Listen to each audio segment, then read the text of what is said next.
Today's topic is z-scores. So when we were looking at our standard normal distribution last lesson, when we labeled the x-axis, we started with our mean in the middle, and then we labeled each section with whether it was, one standard deviation more, two standard deviations more, and looking at that number, how many standard deviations away, referencing just that value is called the z-score. So technically we're looking at the same model, the same setup, the same percentages as we did last time. What we're going to do is kind of shrink down our reference point. Instead of looking necessarily at the exact scores on the curve, we're looking at how far away the scores are from the center or the mean on that curve. So officially, a z-score is the number of standard deviations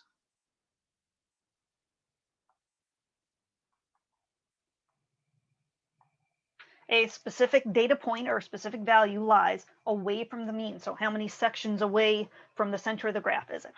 So we've got a formula z equals x, which is our data point. The fancy u or mu, again, that's our mean. And then the weird little curly O, the sigma down at the bottom, that's going to be our standard deviation. So x is the score that we're looking at, or our data point. The mu is our mean, and the sigma is our standard deviation.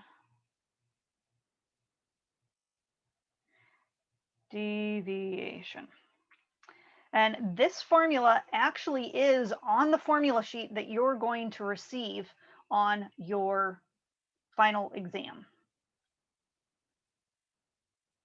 So again, you don't have to memorize that z-score formula, but you do need to understand how to use it.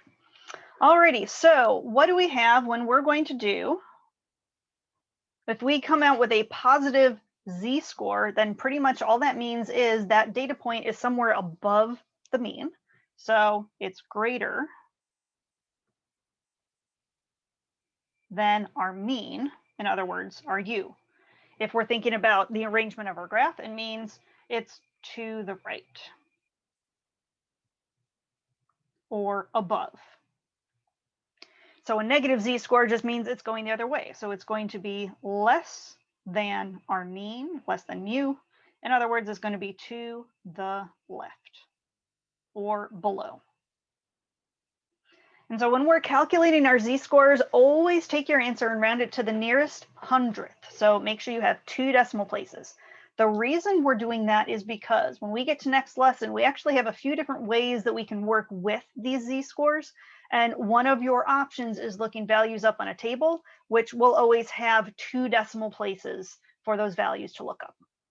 Okay, so by knowing our z-score, in other words, by knowing how far away something is on that standard curve, then it just gives us another way to calculate our percentage probabilities and kind of compare different values. So if you've ever gone to a state fair, you'll notice you might have, categories like best fruit in show, or I haven't been to too many state fairs here. I went to one in Bermuda where they had students making school lunches, and so they had to vote for the best school lunch. The problem is, how do you compare things that could potentially be so different? There's literally nothing more different than apples and oranges, 2 totally different kinds of fruits. So how would we compare them? We're going to find a z-score. So for each z-score, we need to know the average for that set of data. We need to know, or the mean, we need to know the standard deviation, and we need to know the score that we're actually measuring. And so the chart that we have is given that. So for apples, most apples hover around 0.8 pounds with a standard deviation of 0.3. Most oranges are a little bit lighter. They hover around 0.6 pounds with a standard deviation of 0.15 pounds. The apple and orange that we're trying to judge for the fair, the apple is 1.2 pounds and the orange is 0.9 pounds.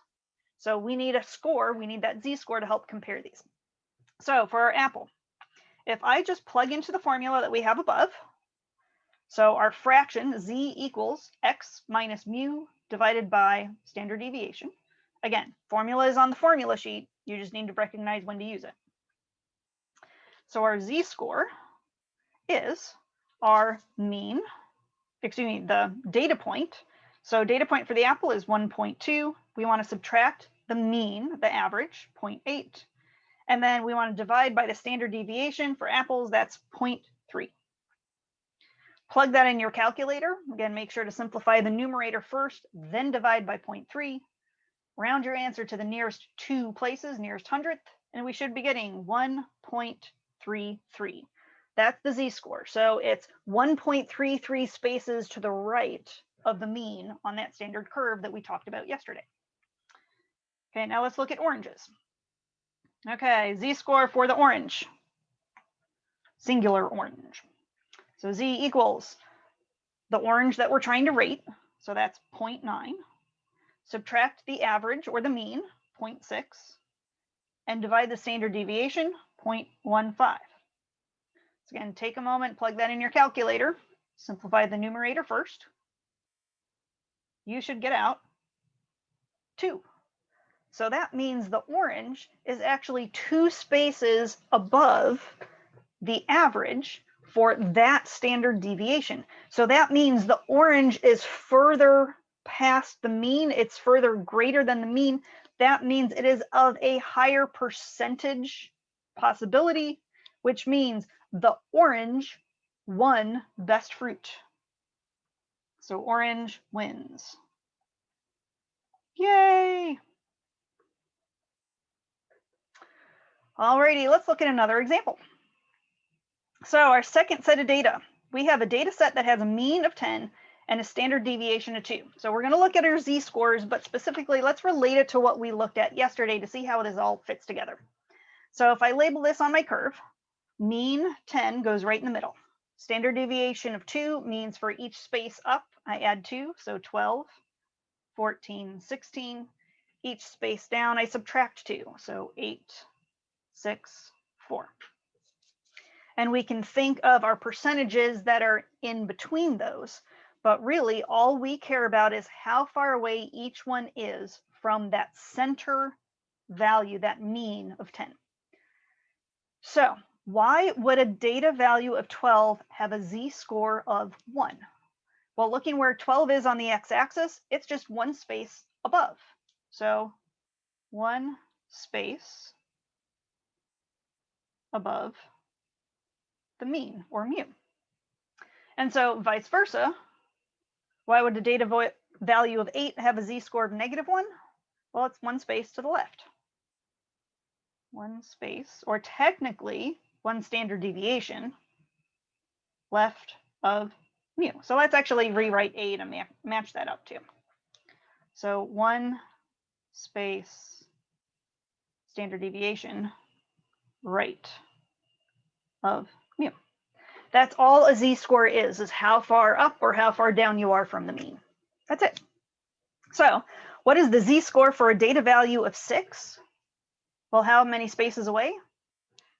2 to the left. So that means it's going to be a z-score of -2. 2 spaces left. What about 14? Well, 2 spaces up, so +2. What about 5? Well, 5's not on the curve, but where does it look like it should fall? Yeah, it should fall right between the 4 and the 6, so right between the second and the third space to the left.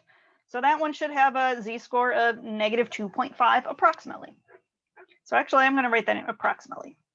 We're going to look at more values next lesson that don't perfectly hit those z-scores.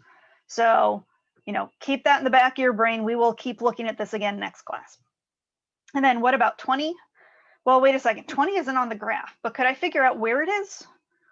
Well, yeah, it still fits within that standard deviation. I just need to label more of my graph. So if I kind of extended my graph a bit, and again, we don't have very many data points out there, but we will still have that 0.15% sitting all the way at the end. Let's see, next space over, 2 more units for a standard deviation of 2. So next one would be 18, next one would be 20. So how many spaces technically is that 20 out from the middle? We've got 1, 2, 3, 4, 5 spaces out to the right. Alrighty, go ahead and try out D, thinking about backwards.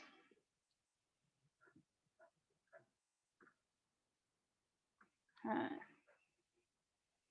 And pause the video if you need to. Let's check it out.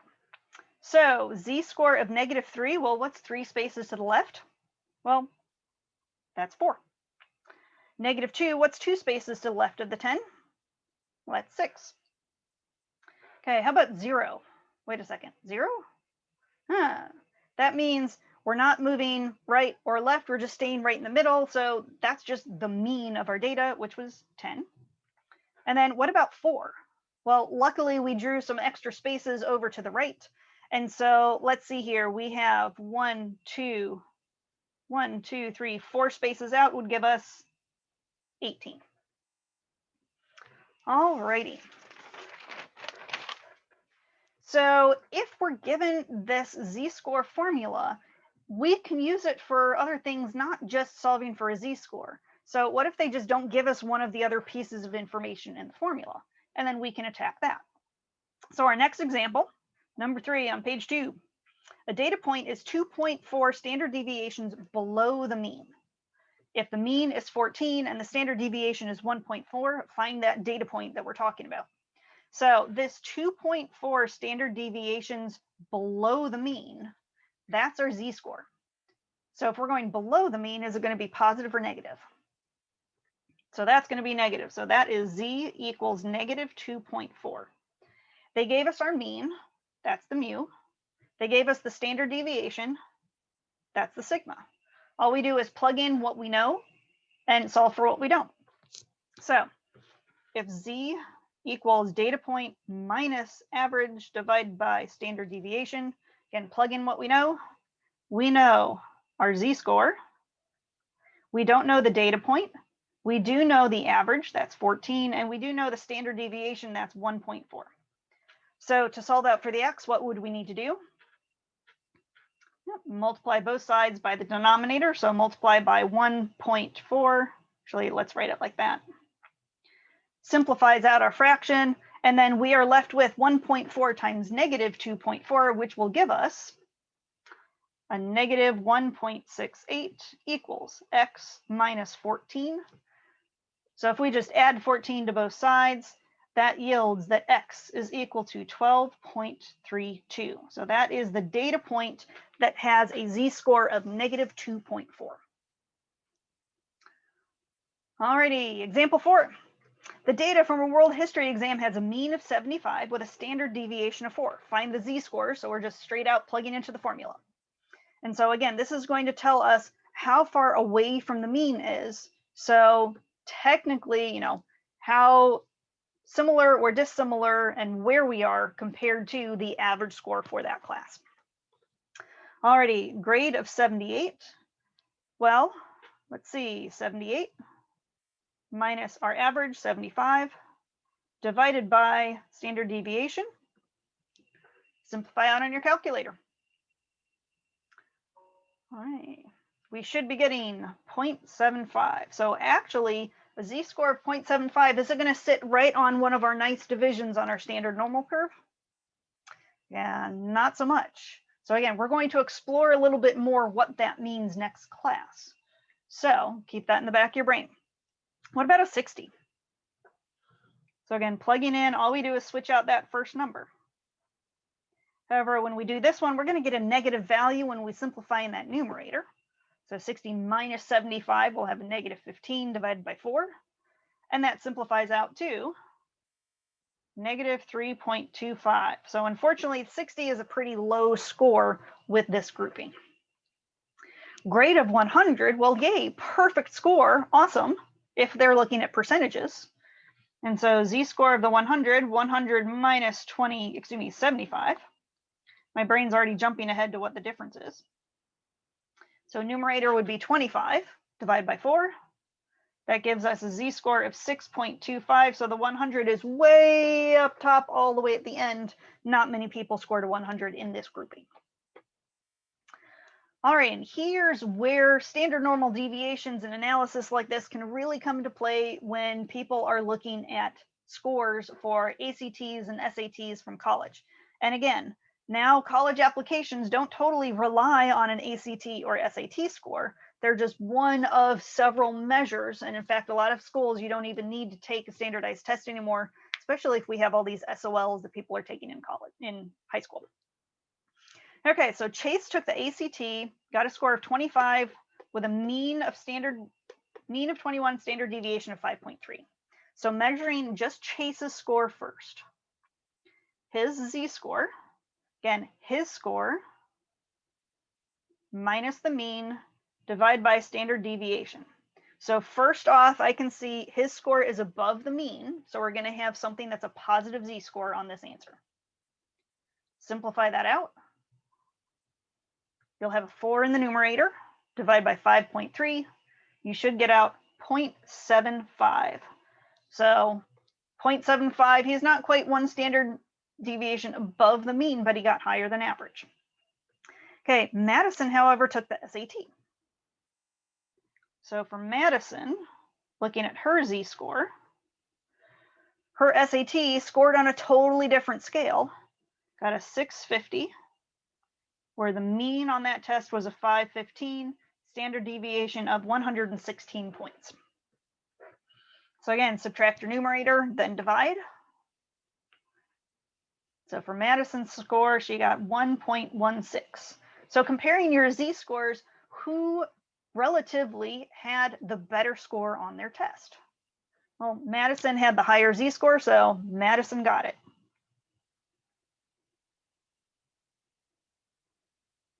But again, maybe Chase has lots of extracurriculars or took really, really hard classes, so he has other things weighing in on his college applications. Alrighty, example 6, average for the statistics exam is 78 and standard deviation was 6. So hopefully we'll be around there or higher, which would be awesome for that mean score. So Jay was told by the instructor that he scored 1.5 standard deviations above the mean, which means he got a good score. But what did he actually get? And so this is another one. Plug in the info that you know, solve for what you don't. If you want to, go ahead, pause the video, try it on your own. Okay, so again, just plugging into the formula what we know. Z-score is the 1.5. So 1.5 equals, well, we don't know Jay's score. We're going to subtract the mean, divide by the standard deviation. So multiply both sides by that 6 to clear out your fraction. We'll get 9 equals x minus 78. And so x turns into an 87, not a bad score for a test. High range B. Awesome. Okay, personal example. So these are real heights in this next problem. So we're going to try to decide in this situation, who was the stranger group of people at my wedding? So women's heights have a mean of 63.6 inches and a standard deviation of 2.5 inches. So for reference, I'm 5.5 feet tall, so about 5'6", 66 inches. So I'm a little higher or a little taller than average. Okay, but not by much. Men's heights have a mean of 69.3 inches and a standard deviation of 4. My husband is 6'3", so he's 75 inches tall. He's a little bit above average. So the question is, with my bridesmaids who are really tall, 71 inches and 73 inches without heels, tall women, versus my husband's groomsmen who are about my height, 167 inches, 166 inches. Which group was the most kind of odd compared to average heights? So let's look at all the standard deviations. Again, if you want to pause the video and try your Z-scores on your own, feel free to do so and then start it back up to check. Alrighty, let's see what's happening. So for bridesmaid scores,